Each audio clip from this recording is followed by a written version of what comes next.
welcome to this Come to Jesus Daily Devotional, where we continue in our Ephesians series, and today's devotional is entitled Jesus, Head Over Everything for the Church. Ephesians 1:22.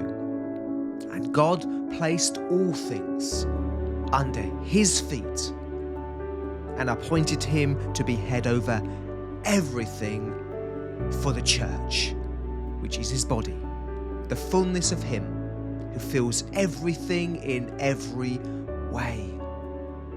So firstly, he's ruling for the church. In our last devotional, we saw how Jesus is ruling right now over all things as King of Kings. And today we see these words that he is ruling over all things for the church. Jesus is head over everything for the church. This is such an astonishing truth. Jesus doesn't just simply rule over the church, he rules for her, for the church. His authority over all things is being exercised for the benefit, for the growth, and the good of his people. This is deeply comforting, I'm sure you'll agree. The one who rules the universe does so with the church, you and me, in mind.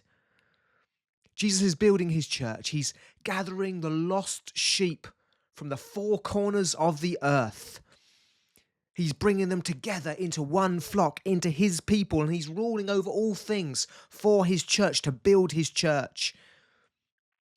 Jesus is using his sovereign authority to build, to shape, and to complete his church, his people. So firstly, he rules over all things for the church.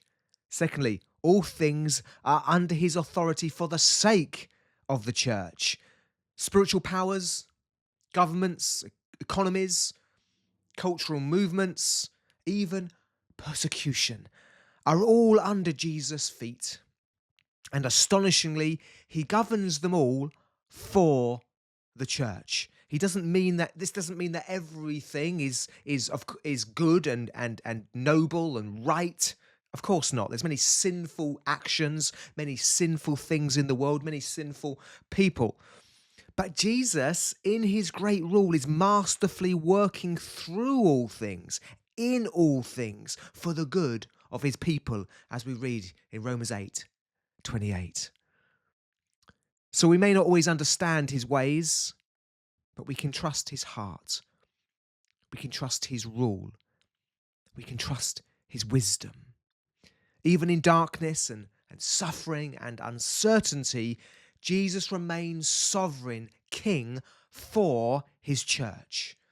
So in response, how do we view the powers and authorities, spiritual powers, governments, employers, all those who seem to be in authority around us? Do we see them as under Jesus' authority and power? And incredibly, do we see that all powers and all systems and all things are working, often mysteriously, for the building of his church?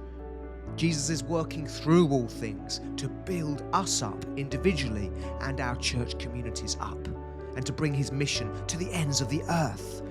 Even in times of persecution and spiritual darkness, we're to trust that everything is under Jesus' feet and he's at a head over everything for the church. We finish with these words from Colossians 2:9-10 that encourage us to believe in Jesus' rule. For in Christ all the fullness of deity lives in bodily form. And in Christ you have been brought to fullness. He is head over every power and authority. And we could add, for the sake of his church. God bless you.